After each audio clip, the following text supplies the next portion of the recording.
Good morning. How the devil are you doing this fine day? Um, may have a few problems today with the comments section because I can see people are here, but I'm not hearing from anybody. If you are watching, please leave a comment and prove to me that things are working. I'm off out today. As soon as the show is wrapped up and tucked into bed, I'll be jumping in the car and heading for Hampshire in search of one Ollie Guns to talk about all things competence card related. And thank you very much indeed, Gary, for restoring my faith in the electronics. You are the first person to comment this morning. Thank you very much indeed for being here. I know Ollie Guns was at the Exec Hire show yesterday, hanging out with Mr. Drew of the Digger Man blog. So hopefully Nick has primed Ollie for a thorough quizzing. Before we get into the meat of the show, I just wanted to say a very quick hats off to the very fine folks over at Bobcat. The company has announced today that it's donated $1 million worth of equipment to help in the relief and recovery operations in Turkey following the tragic earthquake earlier this week. So literally, hats off to Team Bobcat for acting so quickly and so decisively. Just one final thing that I'll draw to your attention this fine morning. Today is our 460th episode. So there's just 40 more to go before we hit the magic 500 mark. That should happen, I reckon, around about early April or thereabouts, all things being equal, and it will bring about a long overdue rebranding. I have no idea whatsoever what that rebranding is going to look like, but 500 shows feels like about the right time for a quick refresh and perhaps a small celebration or two. So watch this space. Now, without further ado, let me roll the intro, post the question of the day, and get this show on the road.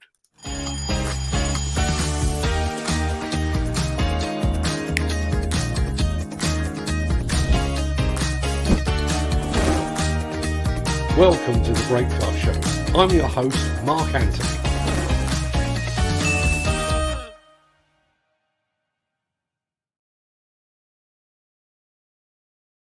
It is Thursday, the 9th of February, and as that remarkably persistent guy just said, welcome to the Breakfast Show. I am your host, Mark Anthony.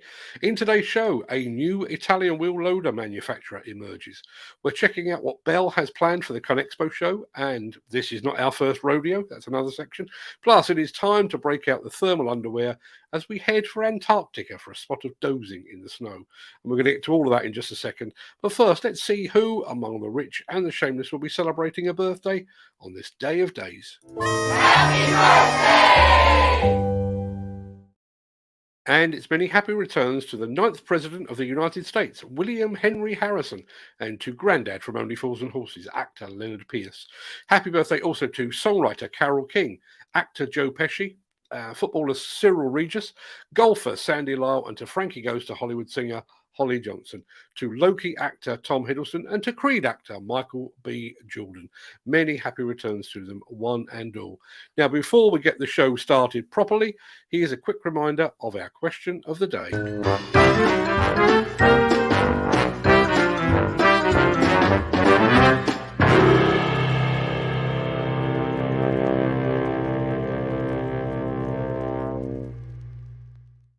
And we'll get to your answers to our questions today at the end of the show.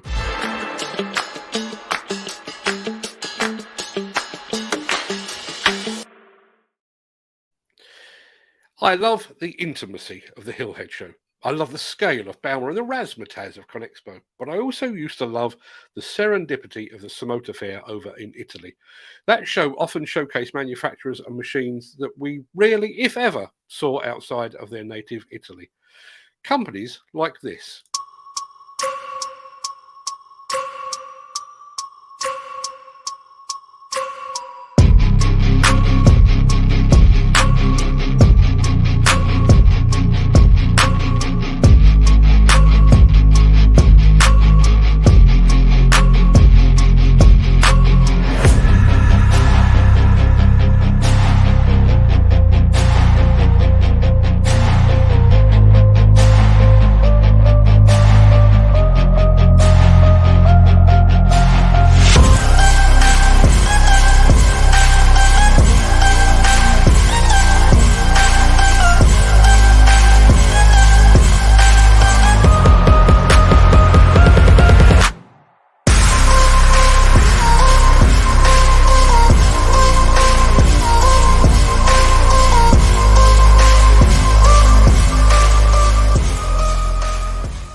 that's actually a brand new company and an entirely new machine. In fact, they're so new, I don't even know whether to pronounce the name Neomatch or Neomac or Neomash even. I don't know, but I have reached out to them to find out more.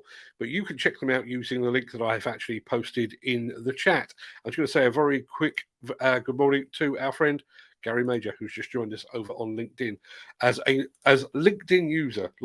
Like Gary Major is the only one. But thanks for joining us, Gary, and thanks to everybody else that's checked in. You had me worried there for a moment, people. Although the numbers on the screen said that there were people here, the lack of comments had me worried. I thought I was actually talking to myself for a while. Now, let me press one of these.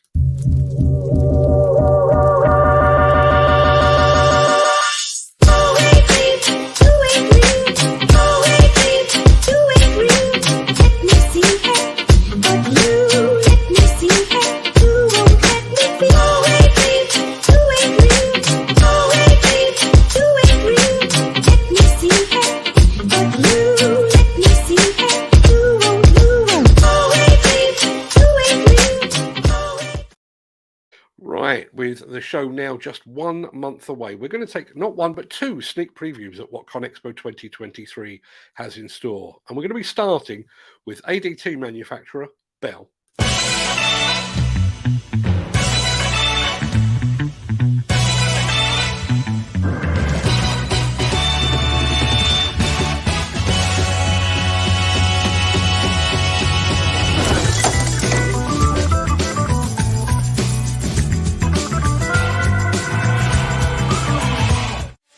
We hear you. Your need for a safer work site, increased uptime from your machines, greater productivity.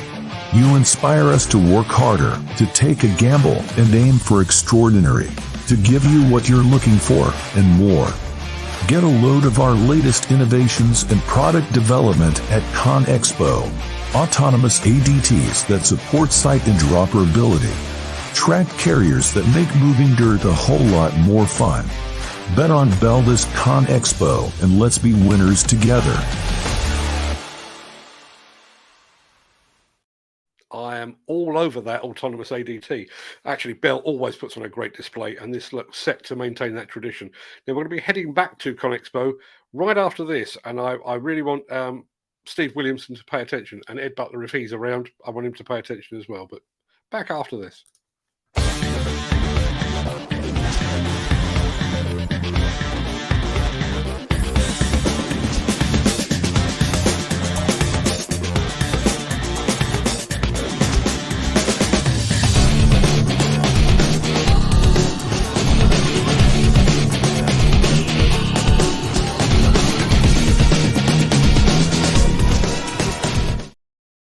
And before we move on, I'm going to shed a little light onto the first piece we had today. Our friend Gary Major says that Neomac, pronounced Mac, Neomac is the work of Main Engineering, same guys behind those superb Eurocomac excavators. I did wonder, the names did sound fairly similar.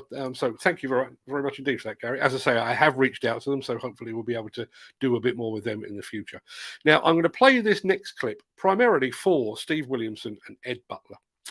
Imagine if a major US manufacturer hosted a competition to find the best operator at the show. And imagine if it was a Brit that actually walked away with the big prize.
Steve, Ed, you know your mission. Go show those Yanks how it's done. Since the finance bill came into effect in April, the construction industry has seen a surge of fuel thefts. The rising cost of living has placed an additional risk of theft by employees and contractors, as well as opportunistic thieves. By using diesel dye and placing warnings of its use, you are sending a clear message that this is your fuel.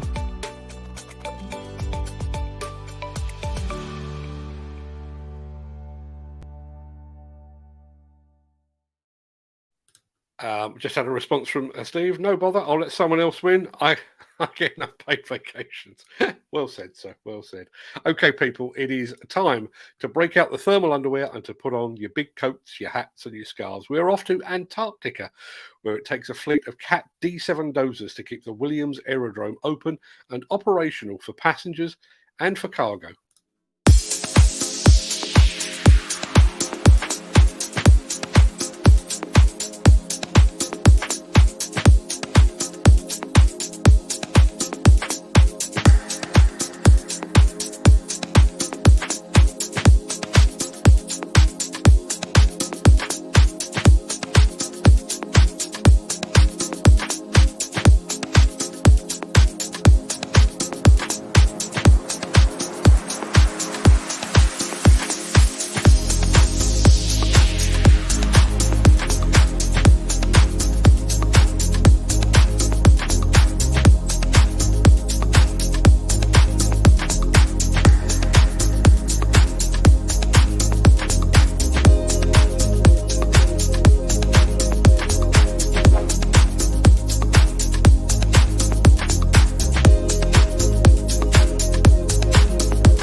Don't know about you, but I felt cold just watching that. But your man in the D7 was working with his boots off. They breed them tough up there. And funnily enough, those aren't locals. Those are actually part of the Australian Antarctic expedition. They do breed them tough though, don't they? I think we need one of these. Sorry to interrupt the guy with the funny glasses, but if you're enjoying this video, please hit the like button as it helps our channel. Or, better still, share this video with a friend or a colleague. Thank you. Right, back to Beardy. Right, that pretty much wraps up the main part of this morning's show. I'm going to roll the outro in just a second before leaping gazelle-like over into the chat to see what you're all saying today. I've got a bit of an update on all things Didcot for you after this as well. And Mick Norton's just made a very good comment there that I want to touch on as well. If you can't stick around for that, then please stay safe. Look after yourself, your family, your friends, and your colleagues. Have a great day, and thanks for watching. But if you do have the time and the inclination, join me, will you, after this, for the Craic.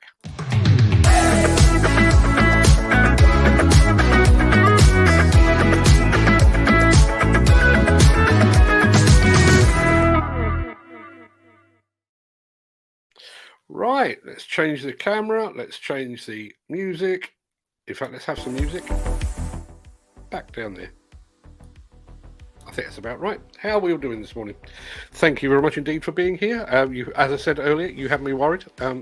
Lots of people appearing on the screen, but not everybody was commenting, and I just had a horrible feeling I was talking to myself. But thank you very much indeed for being here. I'm going to go right back to the beginning.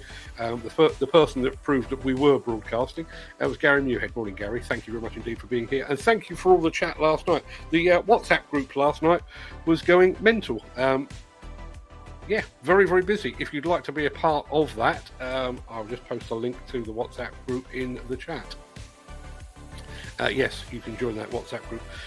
My question of the day today was, what famous person would you most like to meet? We'll come, but I think we've certainly had one answer I saw flash through. We'll come back to that in just a second. But Steve Williamson is here as well. Morning, Steve. Hope you're fitting well, my friend. I hope you're all psyched. Now just a month and change, I think, until we all head off to ConExpo. Jim Turner's in the house as well. Morning, Jim. Hope you enjoyed the tune that we accompanied that D7, which I chose, but I know you like the one with the Neo Mac, which we didn't choose. So, hey, we are here to serve. Ken Hatcher's in the house as well. Morning, Ken. It's a bit better here today, actually. We were warned we might get a bit of snow this morning. It transpired nothing. And you'll be pleased to know that our fox is back on the roof of the shed. I don't know what he thinks he's doing up there, but he looks quite comfortable, so good luck to him. Maybe the fox is doing the same as Ken Hatcher. I've been waiting for a hot dog. Yeah, no day is complete without a hot dog to begin your day. There you are, Jim Turner saying, tune indeed. Gary Major's here as well. Morning, Gary. Thank you very much indeed for being here. Always a pleasure when you pitch up in the chat, and thank you for setting me straight on how you pronounce Neo Mac. I will not forget that. I probably will, but I'll try not to. Steve Williamson, you see, Steve and I, there are times when Steve and I run in complete parallel, and there are times when Steve and I run in opposite directions. This is one of them. Steve Williamson is a big Gordon Ramsay fan. I would cross the road to get away from Gordon Ramsay. Hey, what do I know? I just find the whole shouty, sweary thing a bit grating. And despite the fact that I'm quite shouty and quite sweary myself, just I can't get on with it. Give me Nigella Lawson any day. Oh, please, would somebody give me Nigella Lawson? Right, the Neo Mac, pronounced Mac, is the work of Main Engineering. Same guys behind those superb Eurocomac excavators, which are they not providing excavators for, or mini excavators for fine folks at Case these days? Memory serves me correctly, I believe they are. Mick Norton's in the house. Morning, Mick. I'm going to come back to Mick in just a second, because he's mentioned something that I just find preposterous. Question of the day, Ken Hatcher, no great surprise, wants to meet Celine Dion. The problem with meeting Celine Dion is she's so thin, if she turned sideways, she'd vanish. But I know you're a fan, Ken, and good luck with that. If I should bump into her while I'm over in Las Vegas, I will be sure to send her your regards.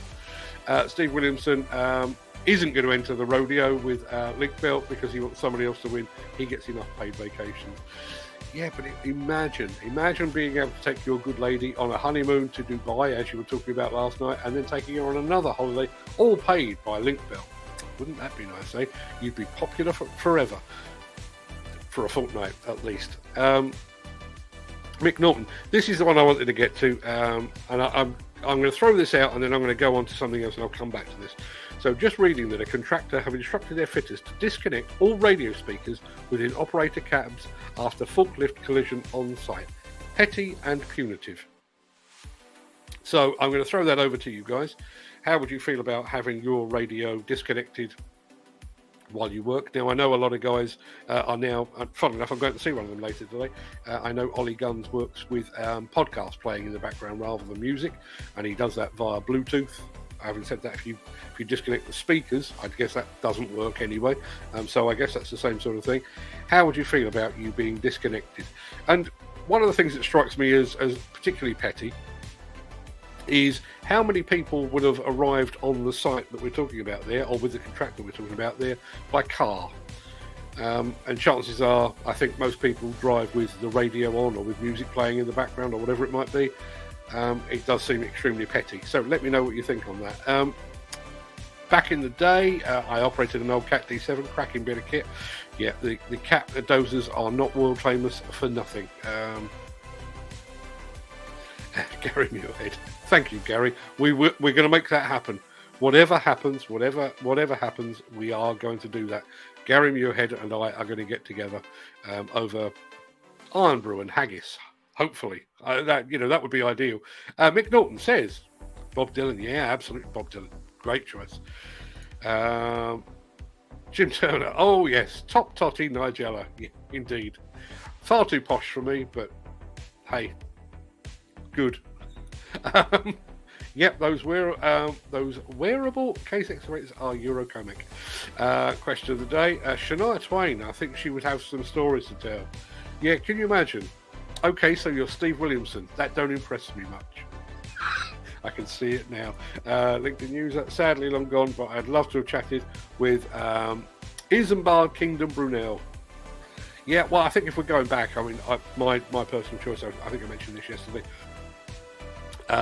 would be Muhammad Ali, closely followed by Bobby Moore, and possibly David Attenborough. And one of the annoying things with David Attenborough, I actually had tickets to a book signing with David Attenborough, and at the last minute I couldn't make it, so my twins, my daughter and my son, went off and they met David Attenborough instead, and said he was absolutely lovely, as you would probably expect.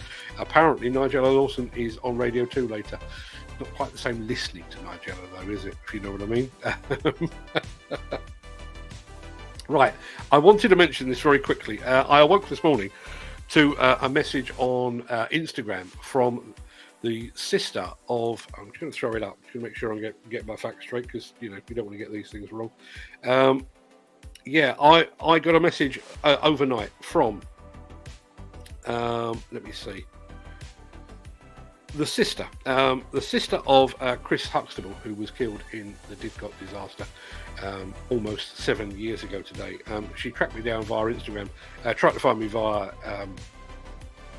YouTube and various other places, finally tracked me down on Instagram, and basically wanted to say thank you for keeping up the fight on all things Didcot, which part of the job. That's just what we do. But she also wanted to see what, if anything, we had planned for the 7th anniversary, which is the 23rd of February. As I explained to you yesterday, we are going to start with a 4-minute silence for the 4 guys, and that show will be no music, no video, no script, no adverts, no nothing. It will just be 100% Didcot related. And to be perfectly honest with you, I wouldn't blame you one iota if you decided to duck out that day, if you decided to go and do the shopping or something like that, because I won't be my usual cheery self, I'm pretty sure, because it is one that has cut deep. So yeah, if you want to duck out, I wouldn't blame you one bit. But if you are there, I would love to get your thoughts, because there are several things that have struck me as we approach the 7th anniversary. As a lot of you guys know, I lost both my parents last year. But I did have the benefit. They had the benefit of having enjoyed a pretty long life. My mum died just short of her 80th birthday, and my dad made it to 80 before he passed away. But on both occasions, they'd lived to a pretty ripe old age, and I also got to say goodbye to both of them. Not so easy with my mum, because she was in and out of consciousness, but I actually got to sit down with my dad a good 2 months before he died, to tell him how much I loved him and appreciated everything he'd done for me and everything else. And it struck me about the guys that perished in Didcot. Their families never got to do that. They didn't get the opportunity to say goodbye. In fact, they were kept waiting to even find out what had ever happened to them. So all of that will be fed into what we're going to be discussing. So as I say, if you don't want to listen to that kind of thing, I wouldn't blame you. But if you want to be here, because the other thing that struck me, and I did say there were two things. The other thing that struck me is if you work in this industry for long enough, death and tragedy will sooner or later find you, I think. I know a lot of people that have worked with people that have been injured seriously sometimes, and also fatalities. I've had it's a weird one, the honour and the great misfortune, I think, to interview a number of people over the years that have been impacted directly, either the bosses of companies where somebody's been killed, or in one instance somebody was on site and they were stood by their brother. Their brother was hit by a collapsing building, killed outright, and the guy that I was speaking to didn't have a scratch on him. All of which makes it very, very hard, but I'm sure a lot of you guys will have encountered that kind of thing. So come along and share it. It may not be Didcot related, but if you can sort of shed some light on how it feels to be touched by tragedy, I think that all adds to the conversation. Gary Muirhead, have you been asked for interviews by the press or TV about Didcot? 7-year shame. Not yet. I'm pretty sure it will happen. I spoke to the BBC late November, early December, and then I spoke to them again very early January. So I've done one bit. I think that was for BBC online. It wasn't for a radio or a TV show. It was for online. But it's usually about a week before I start to get the phone calls from TV and radio, and a particular radio as well. BBC Oxford has been fighting the good fight since the day the Didcot tragedy unfolded, and we've been in constant contact ever since. So I wouldn't be at all surprised if that came out. But regardless, and I have seen it dwindle. You know, the time it happened, it was in the national press, it was mentioned in the House of Commons. The second year there was quite a furore. It's a bit less the second, a bit less the third, a bit less the fourth, to the point where last year hardly anybody. Dan Cullen says, I'd love to meet plant manufacturers to see what they could do to make machines more operator mechanically friendlier. Yeah, it is interesting, and I do wonder about the process, and I do know that the manufacturers do their level best to engage with their customers. I think one of the challenges, taking the argument from the manufacturer side, is you can't please all the people all the time. So something that you, Dan, for example, might want in an excavator might be something that somebody else might find completely objectionable, and therefore you'd gain one customer and possibly lose another one, and so on down the line. So I do understand that. But bearing in mind the way in which machines are developed, I know Caterpillar has a system that they call field follow, whereby they make a limited number of a brand new machine, and it might be a brand new machine or an upgrade to a previous model, and they will then send that out into the wild with a bunch of tame customers dotted around the world for a period of 3, 4, 5, possibly even 6 months, to knock off the rough edges and find what people like, what they don't like, and so on down the line. But by that point, you've actually committed, you've actually manufactured those machines. And I do wonder, with sort of modern manufacturing techniques, whether there's an opportunity to get particularly operators involved at an earlier stage. And particularly when you think about the environment with it. And I'm not talking about, obviously, you know, we would all like machines to be easier to maintain and everything else, but things like, you know, the sort of things that operators deal with day in, day out, i.e. getting in and out of the cab, where screens are located, is there enough room, is it comfortable, do my arms fit, do my boots fit, have I got somewhere to hang my jacket, have I got somewhere to store my flask, things like that. I can't help but think it would be easy for manufacturers to get certain operators involved at an earlier stage, and possibly even sort of go through the gamut of operators. You know, somebody like Nick Drew, who is whatever he is, 5'4", 5'5", put him in the machine, and then find somebody that weighs in about 20 stone and stands about 6'4", and see how they feel about the machine, and then try and compromise between the two. I do think there is some scope for that. Let's have a look. Our question of the day: too many to narrow down to one, but the top ones are Isambard Kingdom Brunel. Who would have thought that Isambard Kingdom Brunel would be such a big draw in this day and age? Fred Dibner, Guy Martin, Blaster Bates. There's literally a blast from blast. Adam Hart, don't know who that is. Adam Hart Davis, don't know who that is. Johnny Ball, wow, okay. Where are we? William Armstrong, James Watt, John Moses Browning. I don't know who half those people are. They all say William Armstrong and John Moses Browning. Please enlighten me. For I am ignorant. I think I proved that by the fact that you're all going for engineering type people, and I'm going for boxers and footballers, because that's where I spend my time, I guess. Yeah. Anybody got any thoughts on this idea of disconnecting? I couldn't think of the word. It's just staggering that I do this for a living, isn't it? Disconnecting of radio. Is that a good idea? I can't. How much of a distraction can that possibly be? Particularly given sort of the advent of. I mean, I'm literally about to jump in the car. Well, in about 20 minutes' time, I'm going to jump in the car and head for Hampshire to go and meet up with Ollie Guns.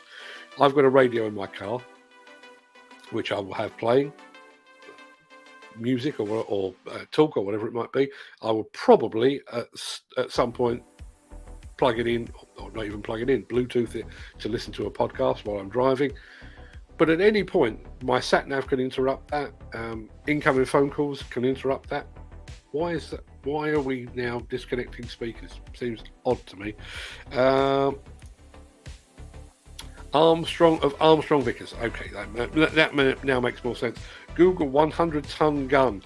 Absolutely brilliant. Absolutely terrifying. No one would dare disconnect my radio. No, I think that even setting aside the fact that it seems an overreaction, surely your radio is part of making you comfortable at work. Office workers are allowed to have the radio on, most offices. So why should you be penalised just because you happen to be behind the levers? Apparently it is National Pizza Day today. It's a day early for you, Ken, because I know you're a Friday pizza man, and it's way too early for me because I'm still on a diet. I'm trying to strip off a few pounds before I go and pile them all back on again in Las Vegas.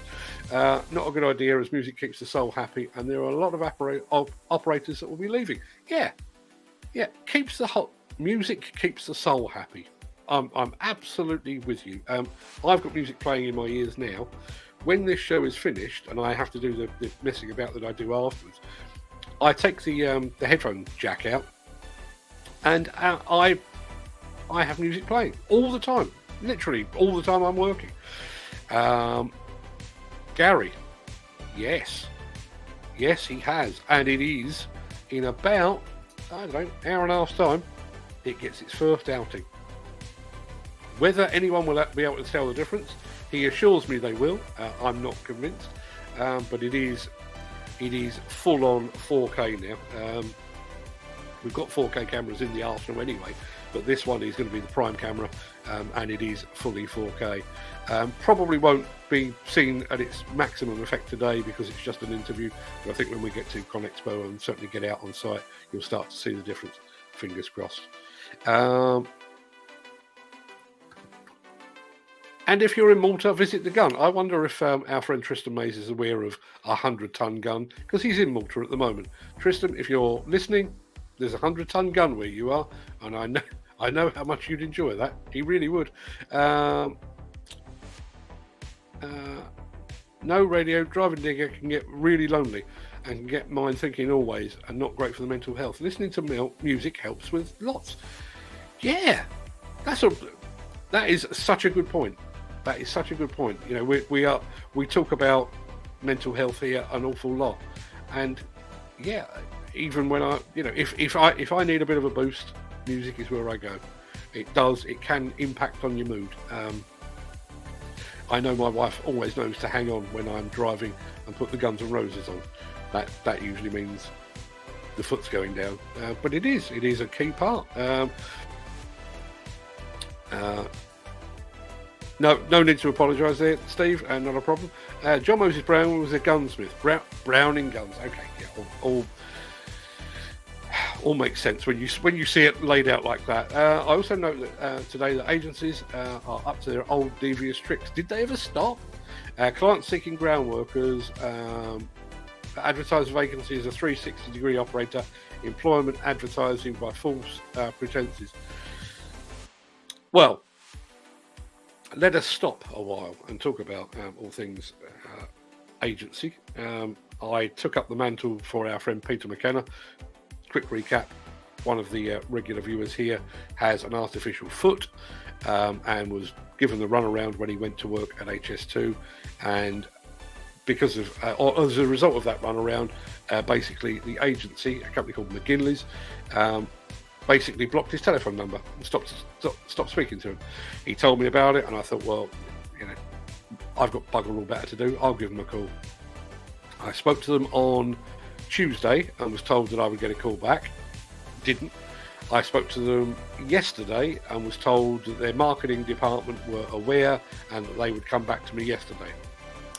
They didn't. So one of the things I'm going to do after this show is over and done with is call them again. It won't make any difference. And Peter is still looking for work.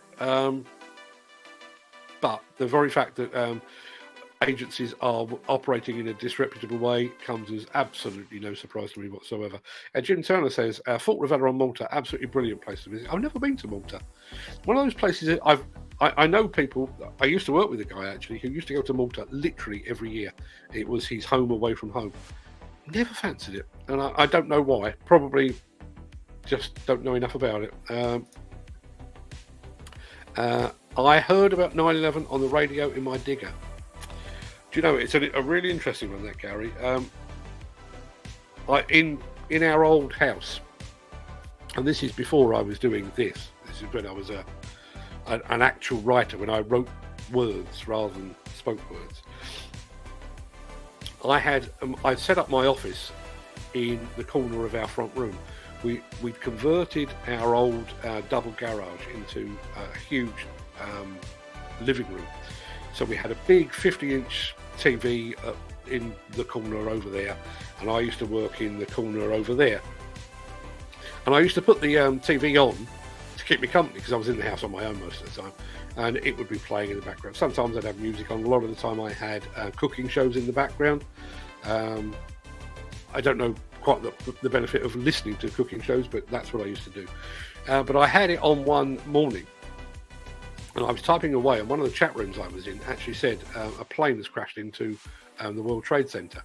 And straight away in my head, I was thinking, light aircraft, a little twin prop kind of deal.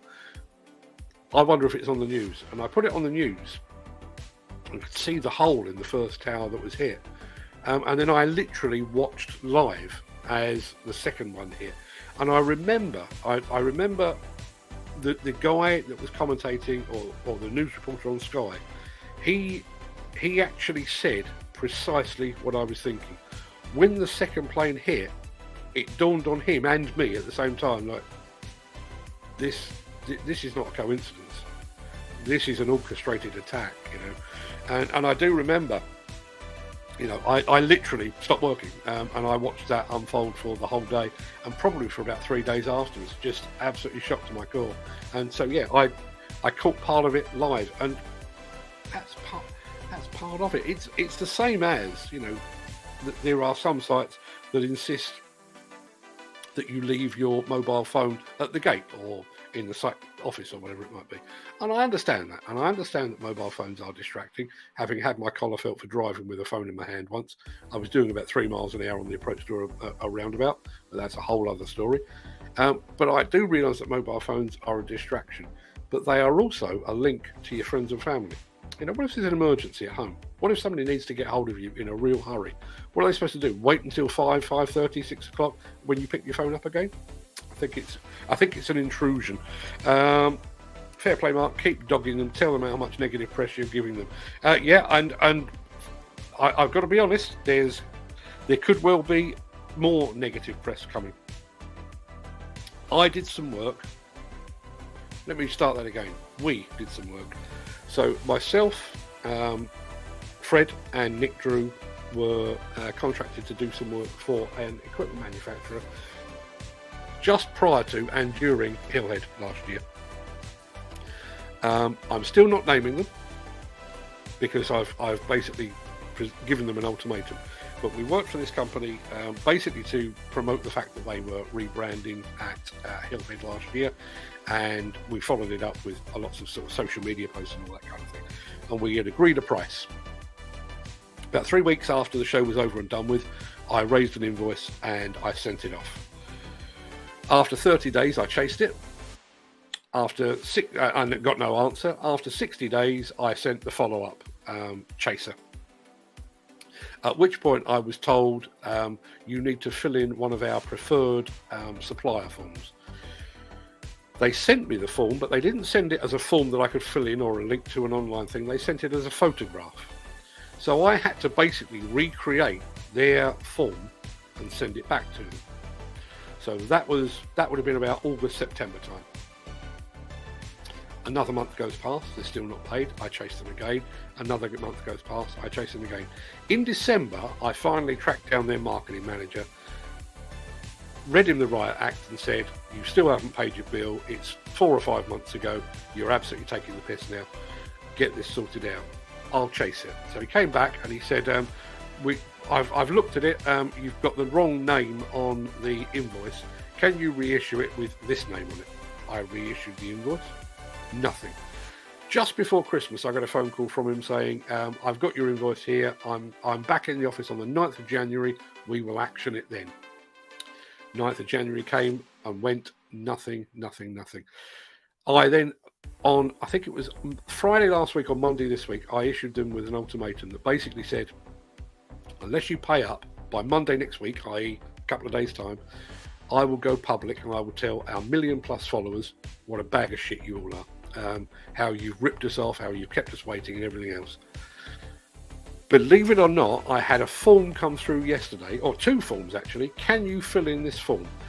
When I opened it up, the form was 99% complete. The only thing that was missing was it asked me what currency I wanted to be paid in. Shocker, British pounds. And it wanted the address of my bank. They don't need that. That's just a form filling exercise. You can pay by BACS or electronic transfer without the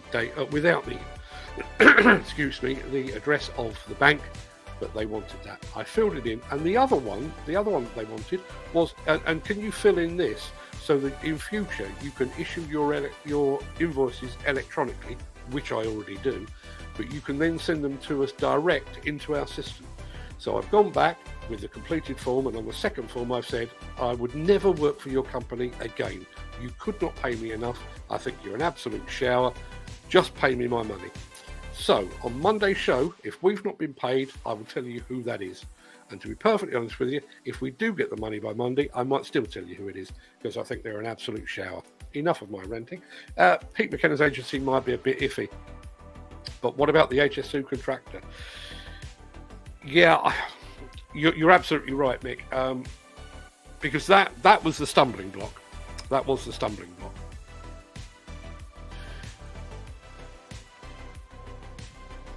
And I'm torn. As I've said when we first started covering this, I'm torn because I know HS2 are trying to raise the bar on all things health and safety. And if they've got something in their system that says, we need to be absolutely sure that anybody with a disability is capable of getting out of the machine or getting out of harm's way should there be an emergency. I understand that. I think they could have handled it a whole lot better, 100%. But I kind of see where they're coming from, even if they did handle it very badly. I think where Peter has been terribly let down is the agency has has basically chosen money over honour, I guess. They've looked at the situation. On the one hand, we've got an operator with a disability who can do the job. We know he can do the job. We can prove he can do the job. We could fight his corner. And on the other hand, there's HS2, which has got millions of pounds to spend on staff, and that agency will want a cut of that. And so they've thrown old Peter under the bus, and they've decided he's more hassle than he's worth. And in some ways, you know, it's reminiscent of, I know it's a term we don't get to hear very often these days, but it's not dissimilar to the old blacklisting that we used to have among contractors. If anybody was seen as militant in any way, if they complained a bit too much about work conditions, about health and safety, and that kind of thing, they were put on a blacklist. And I did interview one of those guys not so long, well, probably 2 years ago now, who is, and he is very sort of left-leaning and very union based. But you know, sometimes somebody does need to stand up and say the working conditions aren't up to much, or I am perfectly capable. You know, Peter's been doing this job for 30 odd years. It's like if I had a false hand, but I still managed to do this. Do I then have to prove it to somebody else? Why? Why should I have to prove it? Here, look, you know, you can, I mean, in my case, you can look back over the last 3 or 4 years of YouTube. You can see exactly what it is I do. Precisely the same with our friend Peter. Look through his CV. You know, speak to his former employers. There will be dozens of them. They will all tell you he gets in and out of a cab. So absolutely fine. He has no problem whatsoever. But no, they threw him under the bus, and you basically to secure more work from HS2, they decided he wasn't worth the bother. And I spoke to Peter last night. I'm not going to give away too much, but Peter was very honest about the fact that he's had his own mental health struggles in the past, and he's looking to get back into work as part of the path to recovery from that. And you know, this agency and HS2 indirectly or directly, depending how you cut it, they have robbed him of that. So rather than getting back to work and you know, getting back a bit of dignity and a bit of routine in his life, he's been robbed of that. And he's, as it stands at the moment, as of last night certainly, he was twiddling his thumbs. Seems awfully unfair. When a Leeds-based construction company failed to honour a debt of £2,000, he took his prime mover and trailer to the prestigious HQ and blocked off all access off the site. After some 30 minutes, finance director came out personally and settled the debt in cash. Yeah, I've heard a few of those. I know there was an absolutely wonderful one. I know it's a bit off of the subject of construction, but there was one of a farmer who had been, I can't remember quite how, but he'd been penalised in some way by the local authority. So he drove his muck spreader past the town hall and coated the town hall in manure, liquid manure. I would imagine anybody that was sat there working with their windows open probably still remembers that to this very day. It shouldn't be like that. I mean, what we're talking about here is about £1,000, right? We're talking about a company that will turn over hundreds of millions this year. £1,000, they could probably find it down the back of the sofa. They have chosen to do this. You know, I remember being told by a good friend of mine, and bearing in mind this is a friend of mine, he ran a demolition company, and I remember him saying, I was bemoaning the fact that I was struggling to get paid, and he said, "You'd be the last person I paid." Well, cheers for that, but why? And he said, well, you know, I have to pay wages or my men don't turn up. I have to pay for fuel or I can't run my machines. I have to pay the lease on those machines, and I have to pay for the insurance. Otherwise, I can't work. Advertising and marketing and that kind of thing, I can carry on regardless of you. So if I'm struggling for cash, you're struggling for cash. And that's exactly the same situation here. This company have to pay their staff, they have to buy materials to manufacture the equipment that they make, and all of these things. They have to pay for the distribution of those machines and all the things that go with it. And I am bottom of the ladder. And one of the things that I find most annoying about this, you are aware obviously of the fact that we do have this construction collective, which is me, Fred next door, Nick Drew and Peter Haddock. It's an informal thing. There's no construction collective company, but in the past, I've done work for Peter. Peter has been paid, and then Peter has paid me. I know Nick has done work for Peter, and Peter has paid Nick. My son Fred does some video editing for Peter, so Peter pays him as well. This was the first time that it was purely because of the other two were away doing other things. So I took the lead on this one. It was me that agreed to deal. It was me that issued the invoice. And as it stands at the moment, 2 members of the construction collective haven't been paid what they're owed for 8 months. Now, thankfully, it's not going to break the bank. They're not threatening to sue me. They haven't even issued an invoice because they know the situation, and we're mates. But I shouldn't be asking my mates to wait 8 months for 250 quid, 300 quid, whatever it is. It's an absolute disgrace. So, as I say, the ultimatum is in, and I can tell you that one of the guys responsible has actually been on my LinkedIn this morning. So I hope you're watching, because come Monday, unless that money's in my bank, I will let rip. I promise I will. I'm more than happy to let rip about anybody else's issues. It's about time I let rip on a few of my own, I think. Right, people, I've got to go and pack the car up. There's not a lot of packing involved, to be honest, because I'm not going out on site as such. I think we're meeting at Ollie Gunn's site office, and if you've seen his YouTube channel, he actually spoke at some length and with a great deal of eloquence, I think, the other day on all things competence cards. So the plan for today is I'm going to be the industry outsider looking at competence cards. He will be the industry insider looking at competence cards, and hopefully by the time we've messed about and edited it, the whole thing will make some sense. We'll be bringing you more on that. May even bring you a bit of that tomorrow if we can turn it around quickly enough. And one final thing before I go, I mentioned earlier this week that the latest episode of our new Tech Foresights podcast is done. It's actually on YouTube at the moment, but it's unlisted. Tomorrow I'm going to list it so that our patrons over at patreon.com/Demolition News can listen to it ahead of time, and then we will actually drop it properly on Monday next week. So look out for that one. Small Claims Court works well. Yeah, it does. And I'm trying to be reasonable. I am trying to be reasonable. But I think 8 months, and it's close on 9 months now. I think that's enough. I've had a gutful of it now. And the thing that I find worst of all of it, apart from keeping Peter and Nick waiting for their money, is the fact that it's a distraction. I don't want to be sat here when I could be broadcasting, when I could be scripting the next show, when I could be producing the next podcast. Instead of that, I'm on the phone trying to get 1,000 quid out of a multi-million-pound company. So that's where we are. So people, please go and have a good day. I'll be back here again tomorrow with more of this and possibly some of what we're doing today. Until then, have a great day. Look after yourself, your family, your friends, and your colleagues.